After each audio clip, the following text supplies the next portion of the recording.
Andalites, Yeerks, Hork-Bajir, and Taxons, if you managed to find some earbuds, welcome to the Wonder Yeerks for all your Animorphs re-watching and eventual rereading needs. I, Sara, am flying alone today because Blair and Seda are busy. But I've got two special people to help fill their spots. Guests, introduce yourselves. Hi, I'm Alexis, and I'm one of your hosts. Wait, no, wrong podcast. Hi, my name's Alexis. My pronouns are it, and she, her.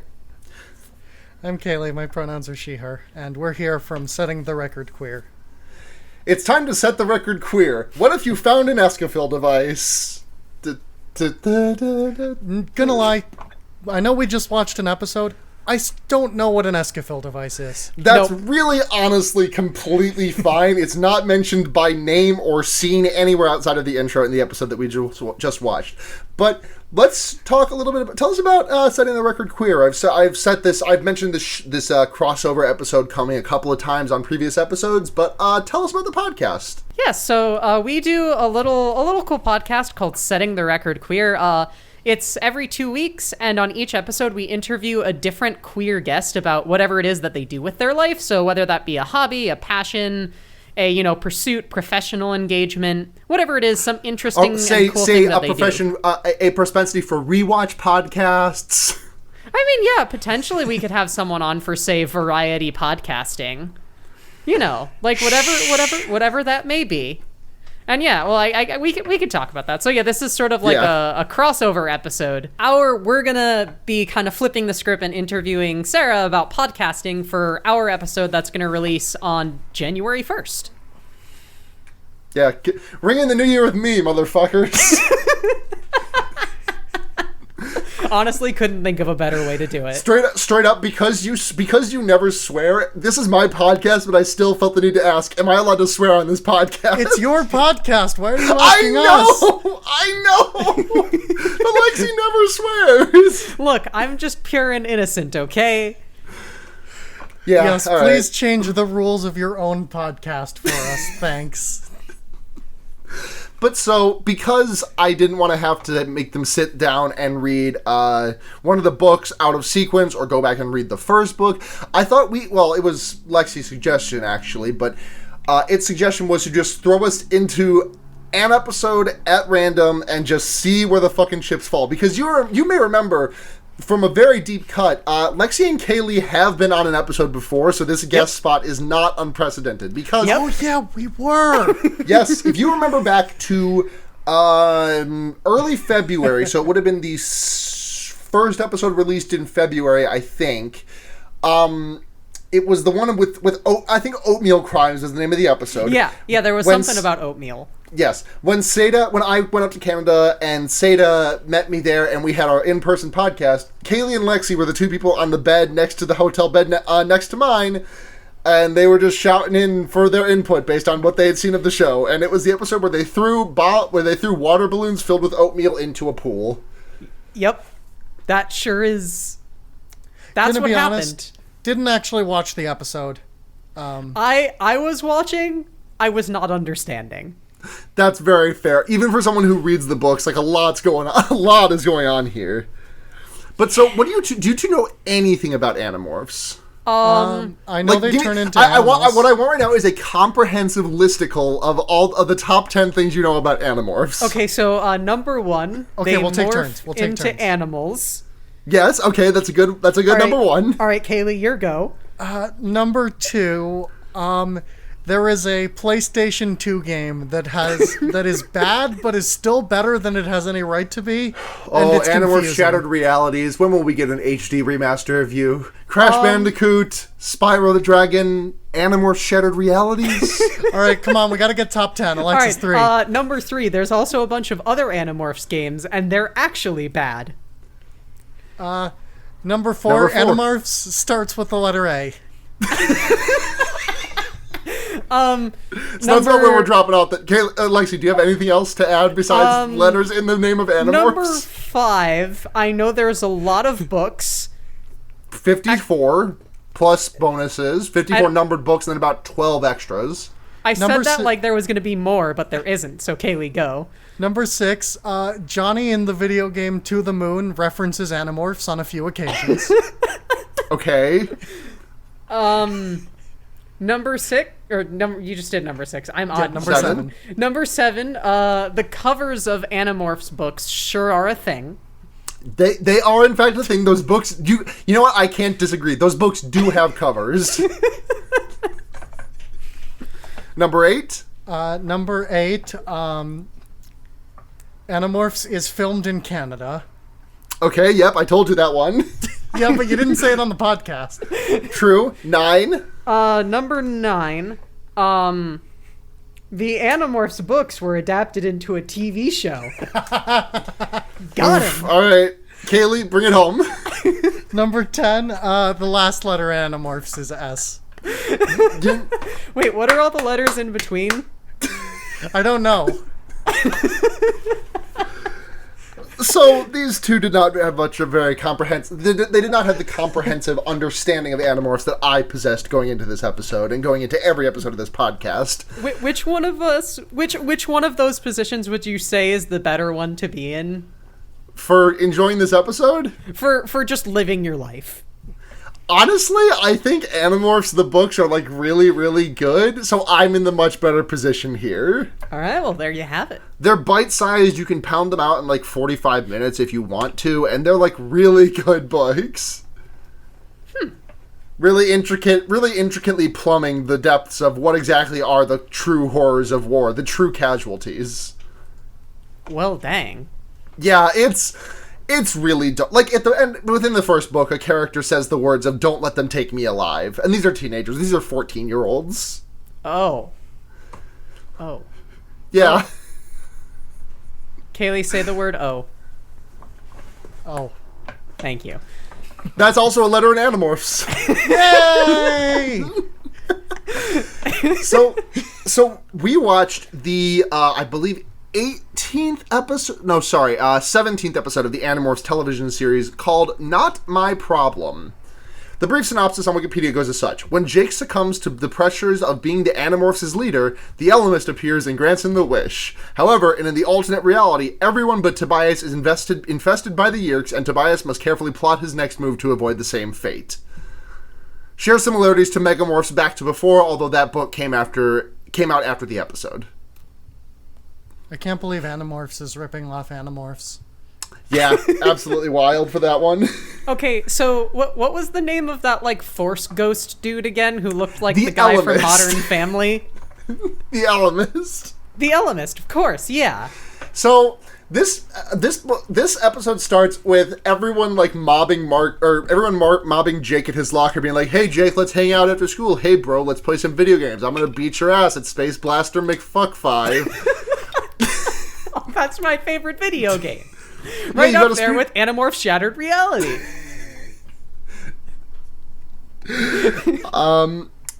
And then Jake is like, "I can't, bro. I got homework to do." And Marco is like, "It's just like you always say to me when it comes to Animorphs things. We have no choice." And Jake's like, "I can't do shit tonight, bud. I have homework." And everyone's being extremely unreasonable about it.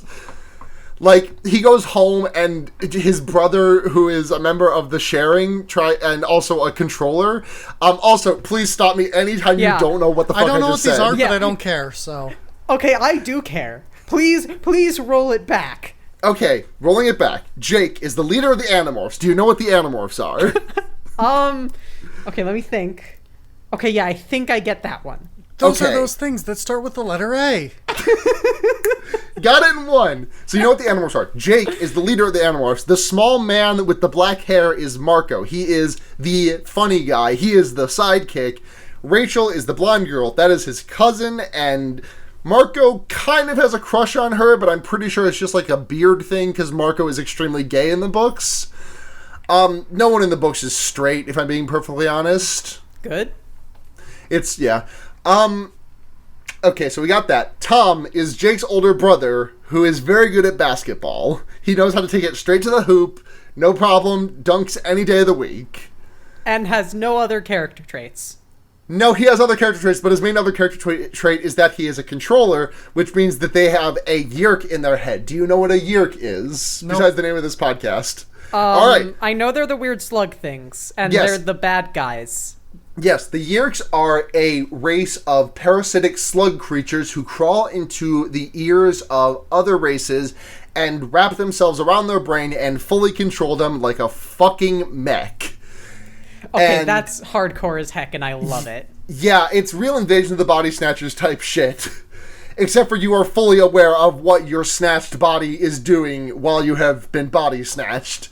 And that you cannot stop it, and it is never ending, and you live in torture constantly. And your only reprieve is when your Yeerk goes in for Kandrona rays, and you get a couple of blissful minutes away from the Yeerk until you are forced to have him back in your ear. All right. So, question.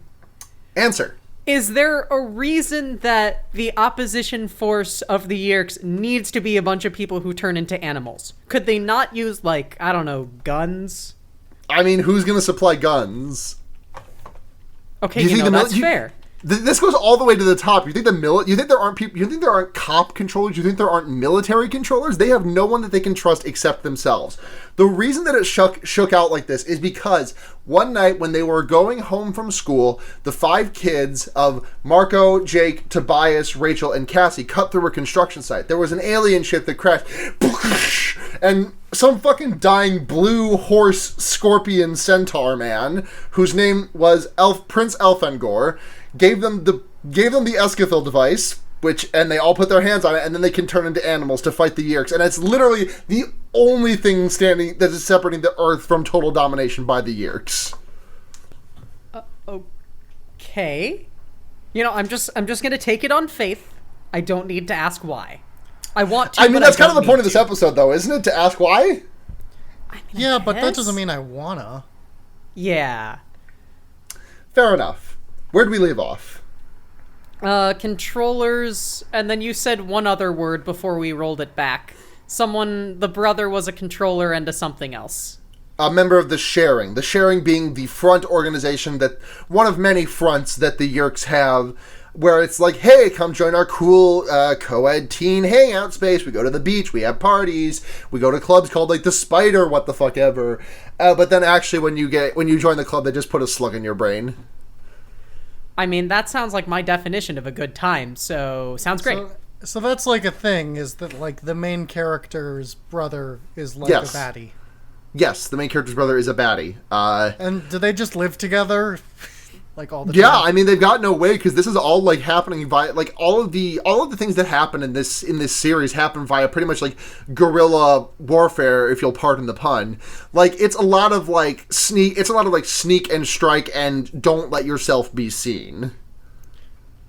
So I mean, at least, does the main character know his brother is a baddie? Yes, that's one of that. I'm He also learns not that in going the to first get book. any of these names.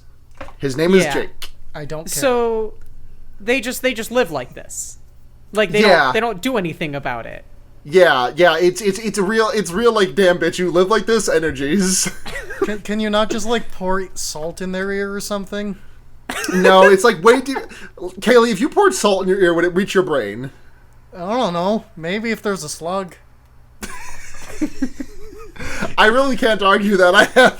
They haven't tried putting salt in their brains. Oh my god. So Tom is like, hey Jake, let's play some basketball. Haha, just like we used to do. Haha, basketball time. And then Jake's like, nah dude, I gotta do homework. And then like Tom's 2 fun basketball friends show up out of nowhere and try and like force Jake to play basketball. Yeah, that was peer pressure. That's not cool. That's not cool. Yeah, it's not. And also they're all being piloted by slugs. Like it's Hey, I was like, here's a joke. Give me a second. If it was Neon Genesis Evangelion, but Animorphs, they would be called slug suits instead of plug suits. Thank you. Nice. That's comedy. But Jake is like, nah, bro, I can't. I gotta do homework. And then his parents come home, and Tom's like, whatever. And then Jake goes homework, but he goes into his room and he starts like crying. He's like, I can't do it anymore, bud. I can't. And then the camera pans over, and there's a force ghost behind him, and it's the Elemist. So, let's talk about the Elemist, shall we? Please. So, the Elemist is... God, where do I even fucking start with the Elemist? The Elemist is one of, like, a galactic super being who's playing, like, 87th dimensional chess at all times against a monstrous force that has not been introduced in the show, but has been introduced in the books, whose name is Queerk. He is basically the evil Elemist, and the Elemist cannot do anything to directly influence any outcomes. He can just inform, and the information that he provides does directly influence outcomes, so he's kind of a cheating piece of shit, but he's on our side, so we don't really care that much. I don't know why he manifests like a force ghost. I think that may have been how it was described in the books, but I really can't remember. He's kind of a prick. Any other questions about the Elemist? Wait, so, okay. Important question. Was Sure. it the guy from Modern Family, or did it just sort of look like him? Which guy from Modern Family? You will have to be more specific. Oh god, I don't remember their names. Average With the black hair? dad. Black-haired dad, yeah. It's played by Peter Messelane. So not the that's same not correct. person. Not the Okay. same person. That's unfortunate. He was he was in Assassin's Creed Odyssey or Syndicate as David Brewster, and Puppets Who Kill as Barnett Plumpkin. Based on that name, I'm gonna assume that he was one of the titular puppets that kill. Yeah, I was gonna say that. I think that makes sense. Yeah.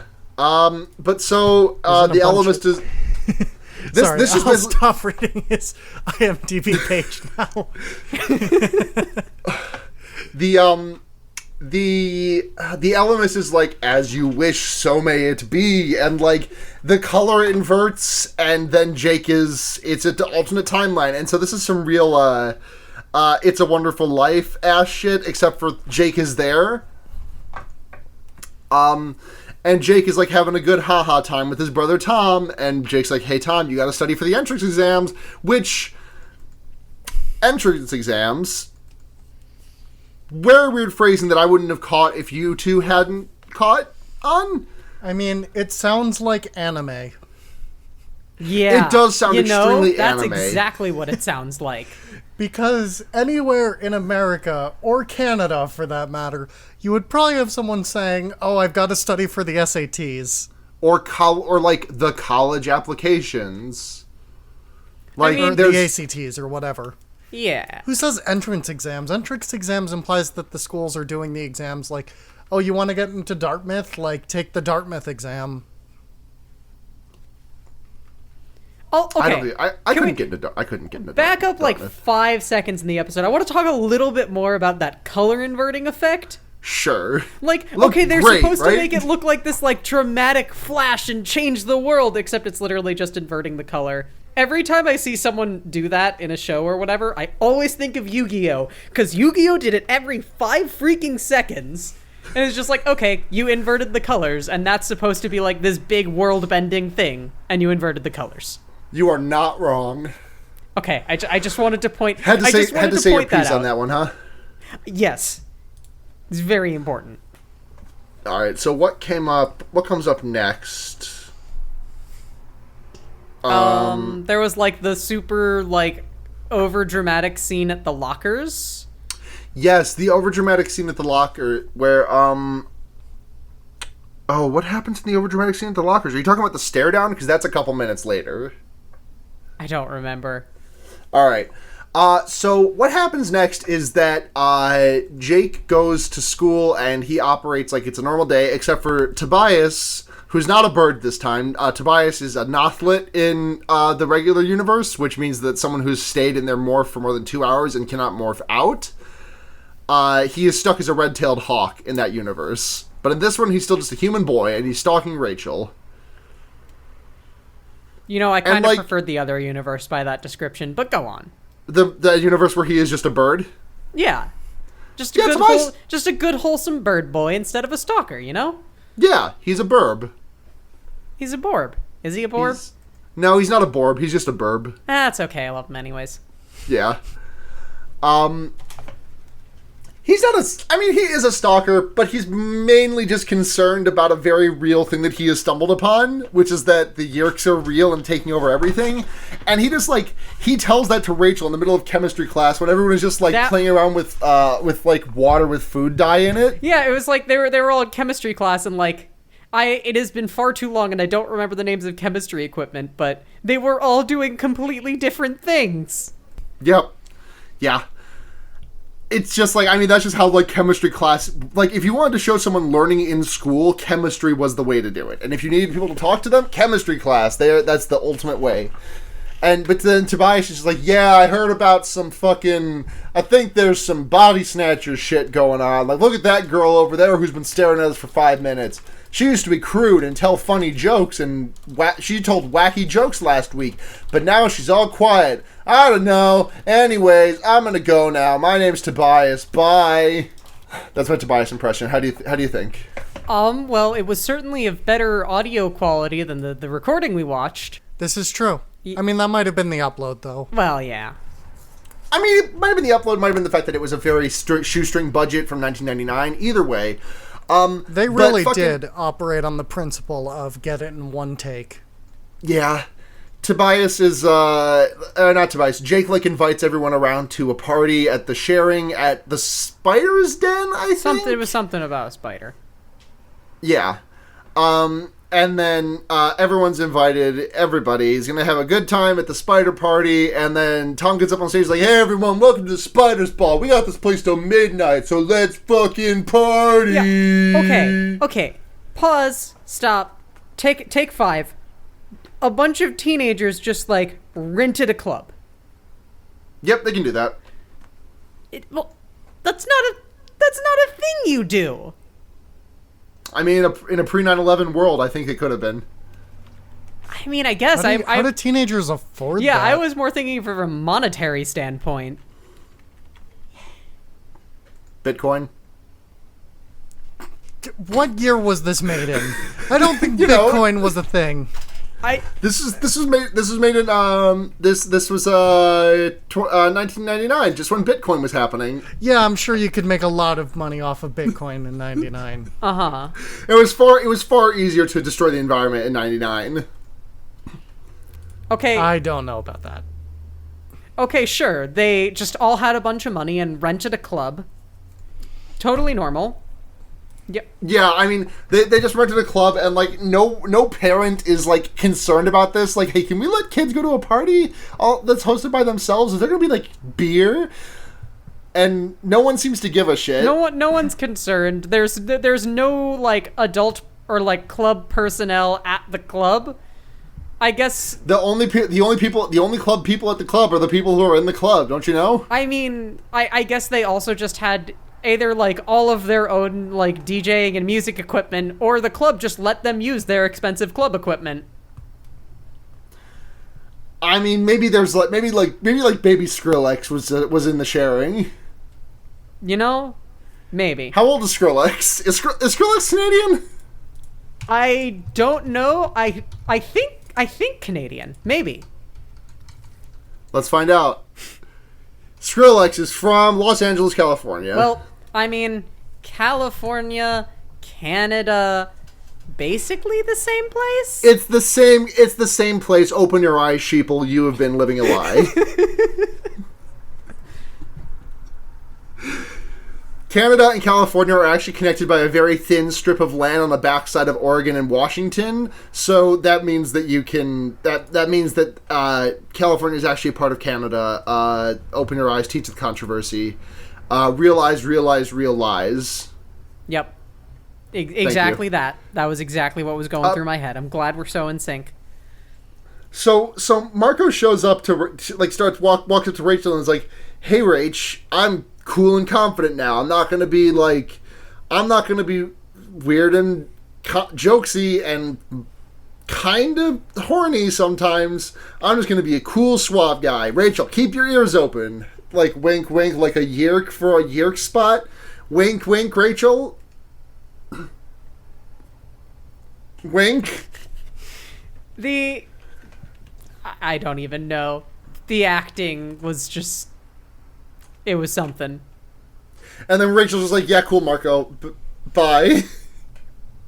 And then she goes up to Jake and she's like, hey, Marco's acting really fucking weird. And Jake's like, that's Marco. And Rachel's like, you're right. I can't lie. That's just how Marco be. And then they explore more around, and then like Tobias shows up and is like, oh, I'm gonna sniff around, do some digging. And he walks to the back room, and Jake is like, hey, bud, you can't be here. And Tobias is like, I immediately trust you. Everything is an alien. We are all under attack, and your brother is also one of them. I know everything. Thank you for your time. I'm going to go home now, escorted by these very large gentlemen. And then Jake is like, damn, fucked up if true. But then... But then Tom shows up and starts interrogating Jake, and Tom's like, what did he say? What did he do? And then Jake is like, he's on to us. And it's like, dun, dun, dun, because Jake's been a controller the whole time. That drama was kind of lost on me because I had no idea what was going on. I'm sure it would have been great if I had watched the other episodes of the show, though. I don't know if it would have been great. It would have had an impact, I think you could say. I suppose. It would have been a plot beat that you would have felt a feeling about. Yeah. But so we go to the next day at school, and like Jake like goes into Principal Chapman's office, and Principal Chapman is a controller in both this universe and the real-time universe. He is the principal, and he's an evil man. But in this universe, Jake's controller is ranked above the principal's controller, so Jake gets to like pull rank on him and just be like this 12-year-old boy like threatening the life of a 40-something-year-old man. That scene was something. I gotta be honest, this wasn't great. That scene, I always get a kick off. I always get a kick out of that shit. Like obviously much younger, like people pulling rank on much, much older people. I love to see it. It's always a really fun thing to watch. What was... It's like what's her name from the Star Wars prequels? Princess Amidala? Amidala? Yeah. That's her. Yeah, her. I like her. She's good. Noted Star Wars prequels liker Alexis is here. That's not a sarcastic statement. At me. I like the Wait, first you one. like the prequels? I like the prequels. Can we take a brief prequels tangent? Go for it. So the biggest problem that I have with the prequels, at least of the ones I've seen all of 1 and I've seen parts of 2 and 3. It's not the character of Jar Jar that I have a problem with. It's the accent quirks of Jar Jar that I have a problem with, because I actually really like what that character is doing, but they just set that character up to fail with that accent. Yeah, big agree.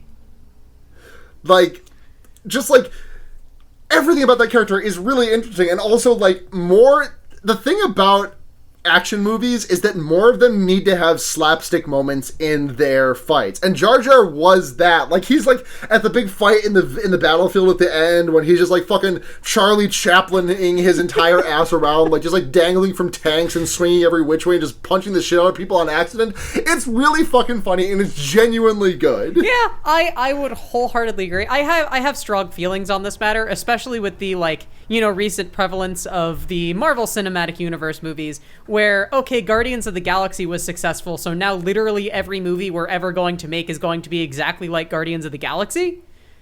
I have a problem with what those movies do in terms of okay, we're going to ruin every bit of action with a joke, and we're going to ruin every joke with action.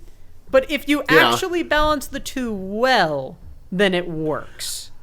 I think Iron Man 1's sense of humor was very good, and I wish that more of the Marvel Cinematic Universe movies were like that sense of humor. Very dry, like very little, I feel like in a lot of the later Marvel movies, I'm like, there was like a second where I'm supposed to as the audience member, like there feels like a laugh break. But in Iron Man 1, at least in my recollection, it's been a while since I've seen it, I feel like they are just like, here's a joke, next line. It's just kind of like banter between two characters that you're not really meant to get a huge audience big laugh out of.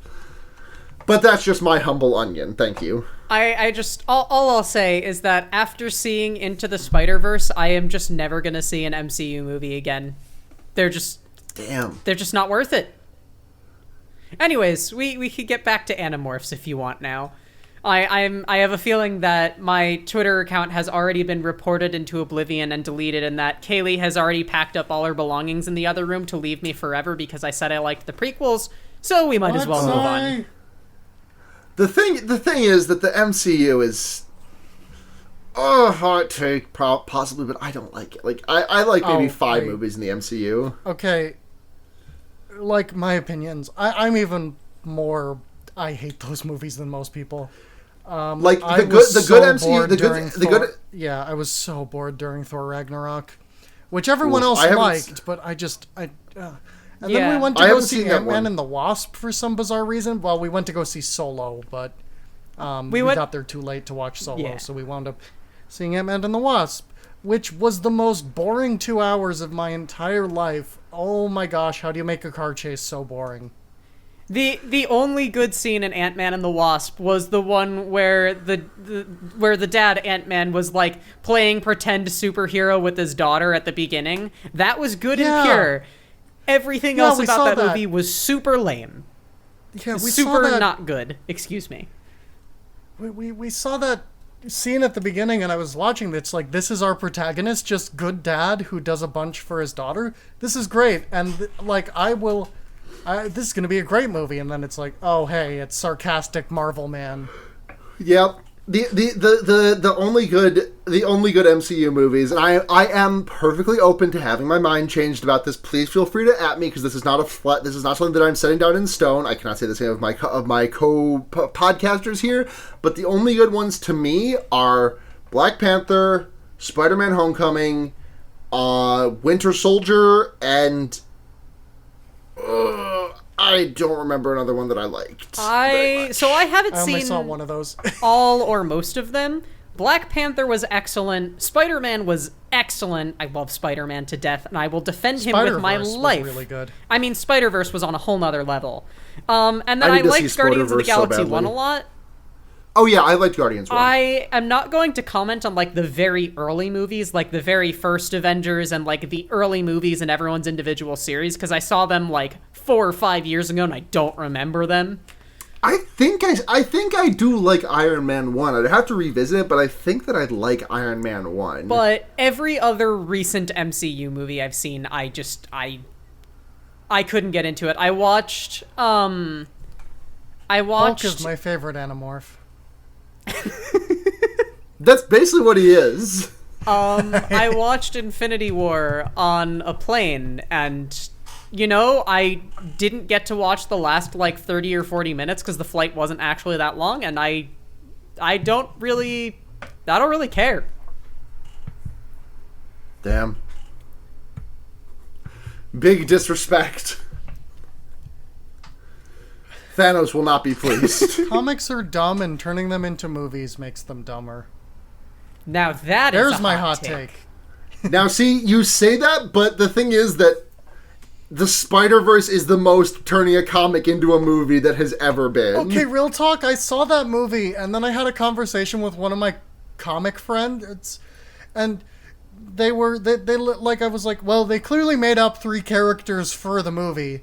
And then they told me, no, they didn't. And in the actual work this is based off of, all 3 of these characters were taken completely seriously. And I was really upset. What do you mean? Are you upset about the existence of Spider-Ham? I'm upset that they took Spider-Ham seriously in the comics. The thing is that, like, the more serious you take Spider-Ham, the funnier it is for the audience. It's the reason that the recent Hitman games are fucking hilarious, because it's all played 100% straight, and when you kill someone with an expired can of spaghetti sauce, it's the funniest thing in the world. But Spider-Ham is great, and the more serious they take him, the better it is. Yeah, but they put him in this, like, story that's supposed to be actually completely serious. Yeah, and it was great. I don't get why Kaylee has such strong feelings about Spider-Ham. I loved Spider-Ham. Who else did you not like that they took seriously? Because I can't like fucking Nick Cage, Spider-Man Noir. I cannot believe that Nick Cage played Spider-Noir. I saw that in the credits and I was like, oh my god, of course he did. Did you know? Fun fact about what's her name? Penny Parker. Penny Parker, the best girl. The best girl? Did you... Okay, in one of her comics, there is a scene where she gets pulled out of class, and surrounding her are the 4 kids from Evangelion, which I think is very funny. That's amazing. Anyways, so that's a 10-minute digression. Where the fuck? Oh yeah, Jake was just like, oh yeah, I'm controller, and the audience is like, what the fuck? This is a fucked up universe. Yeah. But then Cassie comes back from the bathroom and is like, hey, there was a weird slug in the sink. And Rachel's like, that doesn't matter. I'm going to go home now. Bye. And then it's the next day at school. Oh, wait, did we talk about Tobias and Jake's epic stare down from earlier? Because I don't think we did. I don't think we got to the stare down, no. There is a scene earlier than what we were talking about, where Tobias and Jake just stare at each other in the hallway for 30 uninterrupted seconds, and it's very heterosexual. It was pretty incredible. Gotta be honest, the cinematography, the panning cameras, the switch timing, everything about it was on the ball, which completely explains why the rest of the episode had such garbage for a budget. They put it all in the stare down. Back and forth. They put it all in the stare down. The stare down to me gave the artistic message of, oh heck, we need to pad the episode by 30 more seconds. You're not wrong. You are not wrong. The stare down was just incredible. The absolute creme de la creme of Canadian filmmaking. It deserves like a Sundown Award or whatever. A, Sundance. B, honestly, like, I've seen Canadian television before, especially from this. I've seen Canadian programming from this era. This ain't that bad, if I'm being perfectly honest. I'm playing it up. This is really not that bad. Poor Canadians. You think this is bad. You don't know the rest. Poor Canadians. They had some good stuff. I don't really know what it is because I'm not Canadian, but I know that I do know for a fact that they had to have had some good stuff at some point. Presumably. I mean, to be fair, they get good Tim Hortons, so like, you know, it's kind of a trade-off. By good Tim Hortons, do you mean a Tim Hortons that serves steak fries? A Tim Hortons that serves potato wedges. The only good kind of Tim Hortons. The ones in America are fake and wrong, and they're a mockery of the good name of Timothy Hortonson. Yeah, but the coffee's not very good. I cannot comment on the coffee. It sure is a Tim Hortons. A Tortons. But the thing is that, like, a Tim Hortons coffee versus a Tim Hortons coffee with potato wedges, I take the latter every time. Exactly. Ugh. But, fucking... give me a second to remember where we are. So we went back for the stare down. We were talking about there was the scene with the principal. Yes, the principal. But Jake walks out and is like, okay, bye, Principal Chapman. Thanks for everything. And then, I think this is when the stare down happens. And Tobias walks up to Rachel like, hey, you can't trust anyone, not even. And then Cassie walks up and is like, hey guys, what's up? And then Tobias is just like, I'm not going to say anything. Oh my god. That scene, the shot of Tobias and the blonde girl just Rachel staring at the other girl. Cassie. Incredible. Absolutely incredible. Very much. Stunning. And just Cassie's just stunning tension. Cassie is just like, I mean, fucking, alright, bye. And then I think this is when the stare down happens, actually. And then they go home, I guess, for the day. And then Tobias calls Rachel up, because I guess he got her number somehow? I don't know. He just, like, kind of has that. I mean, I guess phone books. How common is her last name? He probably knows it. He can probably look it up. But he calls her and he's like, hey, meet me at the spider's den tonight. We gotta fucking find some shit. There's aliens. And Rachel's like, oh, sure, Cassie, you can have my history notes, because Jake's in the same room with her and she doesn't want to, like, tip him off to the secret dealings that she's got going on.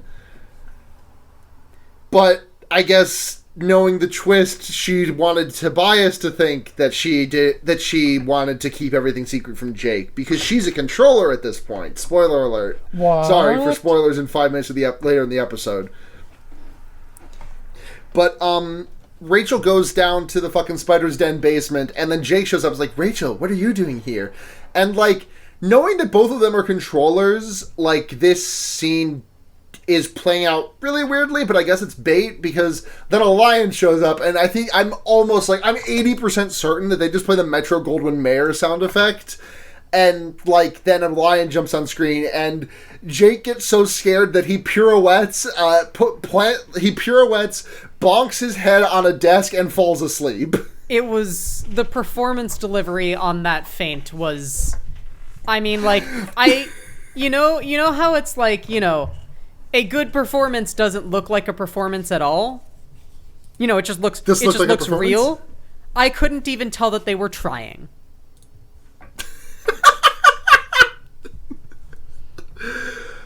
Oh my god. So Jake's knocked the fuck out, and Rachel and Tobias hog tie him after fucking Tobias demorphs from lion. Oh, also, Tobias was turned into a gecko earlier too, by the way. Oh yeah, the gecko was like listening in on the meeting with the principal, right? Yeah. Like, I mean, I know Smile is not Smile My Bearded Dragon, to be clear for anyone who's unaware. I know Smile is not like the same as like a little gecko, but like I can't imagine his hearing fidelity is that high. You'd be surprised, having actually looked at stats of like what animals have the best hearing. You'd be real surprised what animals have good hearing. I cannot quote the stats offhand because I don't remember them from my like first semester freshman year recording class, but they sure were a thing. Sorry, I'm just looking at Smile now. I'm gonna need a second. You're valid. You're super it's the Smile. valid. It's the Smile appreciation corner. Let's just all think about Smile and how good he is. I still haven't met Smile in person, and I'm unhappy about this. You're going to meet him in person someday once I get off my ass and clean my bedroom. Yeah, I don't know who Smile is. Smile is my bearded dragon. Oh. He's my little baby boy. I post him all the time. I don't, actually. I should post more pictures of him. Yes, you should. Hard agree. Alright, so they tie Jake up, and Jake is like, where's the Andalite? Where's the fucking Andalite? Now, do you know what an Andalite is? Nope.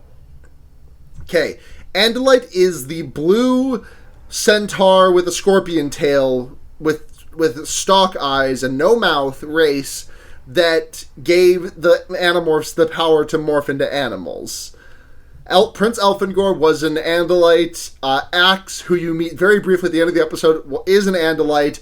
And they have the morphing power. They have the morphing technology as a species. And so Rachel does her fucking heel turn and is like, actually, Jake, this is the Andalite right here. And Tobias is like, no, you're one of them too. And then every single character who has had a speaking part in this episode shows up and is like, we are all controllers and you are gonna fucking die. And there's a really good exchange between Jake and Tobias. And I say really, I do actually mean really good exchange, because Tobias says, I wish we could have fought on the same side, and Jake responds, we will, Tobias, just not the side that you want. And I think that's actually a really good line. And then he takes a Yeerk out of a thermos and then drops it. And then it's like, I don't want to do this. And then he flashes back and, it was all a dream. He's just in his bedroom. But best, everything's fine. You know, the well-regarded best possible way to end your episodes is it was all. Yeah, but so this ends with Cassie knocking on his door and is like, "Hey, Jake, I got that book I borrowed from you. Here's it back." And then every single one of the Animorphs just shows up. Yeah. Like, after Jake told all of them, fuck off, I need to do homework, like, all of them show up. Because Axe runs down the hallway and is like, Prince Jake, I have solved this. And Axe is an Andalite who is morphed into a human. And like I said when we were watching the episode, his species does not have mouths naturally, so when he morphs into a species that has a mouth, he is very excited at the idea of making mouth sounds and also blowing bubble gum. And it's very cute, and I fucking love Axe so much. Okay, that was adorable. But question, yes. So do they live in like dorms? Is that why they were all in the same place, or did they all just show up at Jake's house? That's Jake's house. What? They just all showed up at Jake's house. Normal thing to do. That's not being a good friend. He said he had homework. Yeah. I mean, Cassie's just there to drop off the book, and Jake never told her to fuck off, so, like, that's fine. But then, like, Rachel shows up and Marco has like some really shitty one-liner that's like not even funny. And he, like, Tobias shows up, and Jake is like, Tobias, you're still a fucking bird, and that's great. And Tobias is like, I mean, I guess I'd kind of rather be human, but, like, that's, like, yeah, I'm glad you're glad I'm a bird. Sure, whatever, dude. Poor Tobias. And then Marco shows up and is like, Jake, you're just praising a bird. Flattery will get you nowhere. And, like, that's not even a joke, Marco, but you're not... props on you for trying, or at least props on you for realizing acting wasn't your thing and going off to be a personal trainer for a living. And then she's like, yay, yippee, woo, none of us are controllers, and everyone's really happy, and it ends, and Jake's like, this is what real happiness is. And then the end credits play. No turning back, no back, and then that's the end. Oh, okay. Well, one thing we missed was the Feel free to rewind for anything I missed. In the like final scene where you find out they were all actually the bad guys in this weird dream sequence. Yes. We forgot about the dramatic bald guy. Oh, Visser 3, yes. So that's Visser 3. Visser 3, he attained his rank, Visser being like a commander rank, basically, I think. Not to my recollection. But he shows up. Visser 3 is he is a Queerk who infested an Andalite, so that means that he has the morphing technology, and that's what he looks like as a human. Interesting. His name is Victor. Oh, of course. A totally name for a Visser. Victor. No one will ever be fooled by this. I mean, to be fair, literally, who do you, like, who is that trying to fool? He just needed a name, and this is like a cute wink and nod. No one, like, the Animorphs are not going to be paranoid about every Victor that they meet. Okay, that's fair. That's fair, actually. All right. Thank you. Did you have any other questions about the episode that I can answer?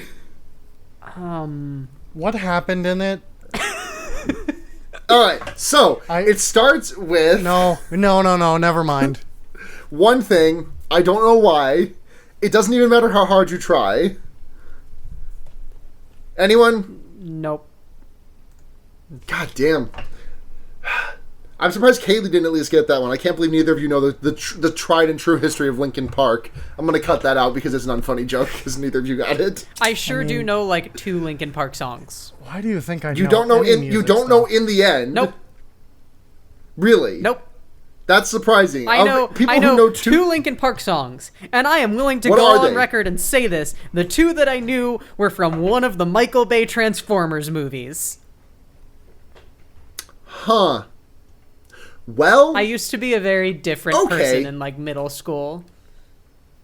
I mean, I think we all used to be very different people in middle school. I, for example, used to think that I was a boy. Hey, big same. Wow, what a coincidence. What are the odds? Funny how that worked out. Yeah. So what does your stand do?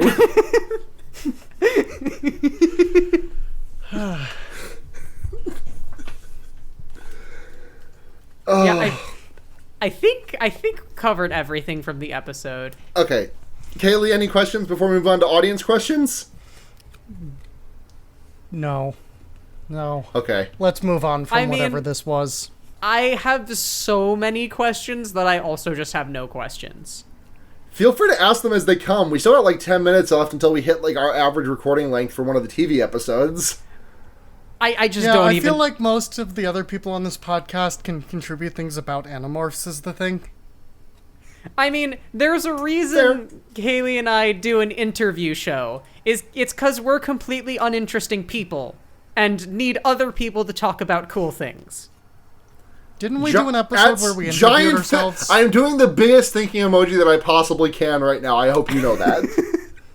Kaylee, what did you say? Didn't we do an episode where we interviewed ourselves?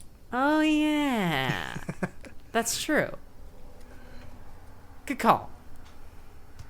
All right. So we got one question this week from @JMoneyMotos. Oh, I know who says, that person. Wait, there's an Animorphs podcast? Well then, I'm here to tell you, J Money Motos, there is an Animorphs podcast. There are many Animorphs podcasts, actually. We are but one of them, but there are many other very good Animorphs podcasts. If you are not contented with us and you wish to imbibe more Animorphs, I would recommend, say, Morph Club podcast, which is helmed by Carrie Peach, who did the Adventure Zone graphic novel. Or the Dork Bajir Chronicles, who is a mutual of ours on the Animorphs Twitter. They do a good podcast.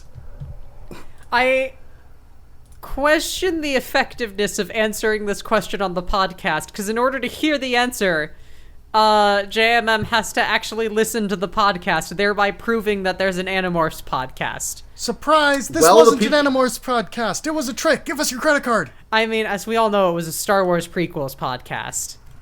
It was an MCU podcast. It was 3 angry girls talking about movies podcast. I think we can all agree on that one. Spider-Ham. I love Spider-Ham. You can't do this to me. Spider-Ham is good. He's voiced by John Mulaney. Not in the comics, he's not.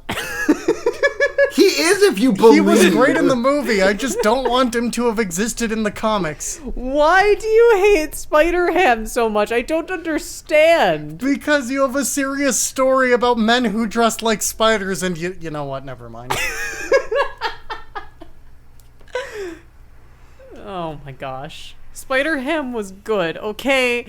Actually, no, I shouldn't spoil things from Spider-Verse. No, if you spoil Spider-Ham, I will drive to your house and kick you. Heck, you know our address. That is an actual viable threat. Okay, well then no spoilers, but Spider-Ham did something genuinely kind of emotional near the end of the movie, and it was great. Yeah, he fucking died. I haven't seen the movie, so I actually have no idea. Do you want to explain that? Do you want us to say anything, or... No, not really, because I feel like if you explain anything either way, you will spoil something about the podcast. So I'm just putting this in the sand. I'm putting my fucking line in the sand. Spider-Ham fucking dies. I have not yet seen Spider-Ham though, so I have no idea if that's a spoiler or not. Go see the new Spider-Man film. Don't watch this episode of Animorphs. Woo! Yeah, honestly, go see Into the Spider-Verse. If you take anything away from this podcast. So where can people find you folks online? Well, you can find our podcast, which we talked about earlier, Setting the Record Queer, at settingtherecordqueer.com, which will take you to the iTunes page. It's also available on Stitcher and Spotify, and we're also on... And Google Play. Yeah, I figured I was forgetting one. And we're on Patreon at patreon.com/settingtherecordqueer. Also Twitter at STRQueercast. What about you individually, though? What if I wanted to just... What if I listen to this and I'm like, I like these people, but I don't know if I want to commit to listen to a full podcast. Where can they find you for, like, the sampler bits? You can find me on Twitter at WitchesHex. That's WITCHS Hex. Or on Twitch at WitchesHex with an underscore between Witches and Hex. I apparently tweet things about Smash Brothers breaking into pieces. I mean, it wasn't really breaking into pieces... rather having too many pieces. I have not been able to see my Twitter notifications all day. For some context here, they discovered a new glitch in Ultimate sometime yesterday where if 2 Isabels grab an assist trophy with the fishing line at the same time, whoever gets the assist trophy will just start infinitely spawning that assist trophy. So Kaylee and I did a bunch of recordings of this earlier, so we got Infinite Nintendog's dog, which was just amazing. There were just a bunch of dogs, like, colliding with each other because they don't actually have, like, collisions. It's just a screen effect. But they were all sort of, like, bubbling together in a adorable but also kind of terrifying way. We also got... I'm watching it now and I feel vaguely nauseated. We got, Infinite, I don't know, some samurai that I didn't recognize. Infinite Alucards. And... The samurai one was my favorite because you just watch Isabel, like... unable to die. Yeah, Isabel got, like, knocked off stage, like, 3 times. And then the 4th time, there were just so many samurai that Isabel just straight up shot to 999% damage. And it just caps. Well, yeah, but the bigger point was that, there were so many attacks happening that they kept slamming her back down so she couldn't actually launch. Yeah. It was incredible. There was infinite Alucards, which was fun. I like Alucard. I'm a fan. I'm watching that. And then there was Infinite Pac-Man Infinite Ghosts, Pac-Man. which was kind of amazing. I'm really looking forward to Pac-Man Championship Edition DX3. I think by there the is way- a 3. I think you mean 4. By the way, Kaylee, you know that you can mute. You know that you can fucking. But I like getting attention. I mean, you can still look at the tweet on your own time, but like you'll be able to read your notifications tab again. But I'm getting attention. You know, I really can't argue with that. You are getting attention. Give me attention. Follow me on Twitter. Hey, Kaylee, I love you. Yay, attention! Love you Hell too. yeah. If you Go ahead. If you want to check us out, we're at the Wonder Yerks on Twitter. We do episodes. If you're listening to this because Kaylee or Proto retweeted it onto your timeline, hi. We do podcasts normally every other week. It's called the Wonder Yerks. We talk about the Animorphs books, and we get really emotional about them. And we talk about shipping, and we cry about the kids because they really need therapy, and no one's around to give it to them. And it's just really a whole fucking sad situation about all of it. I recommend you listen to the rest of it. All the therapists are controllers. Gasp! But at the Wonder Yerks on Twitter, if you want to check me out, I'm at SunhatZhenya on Twitter. That's SunhatZhenya. That's also my Twitch name, which is where you can find me streaming sometimes.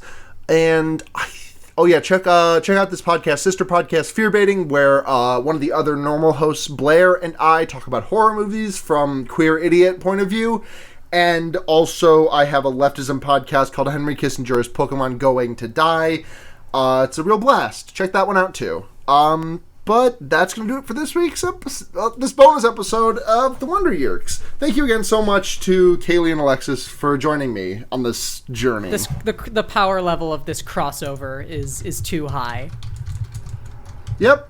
I'm going to type into the Discord channel the thing that we say at the end of every episode, and you two are going to say it together. Oh, we are now. What are you going to make me say? I will throw to you. But thank you so much for listening to this bonus episode of The Wonder Yerks. I am Sara. Oh, was that the throw? No, that's you say your names, and then I throw to you. I'm Kaylee. I'm Alexis. And remember, Keep your hand on the escape feel device. Kaylee, I don't think you could have sounded more enthusiastic if you had tried. Good night, everyone.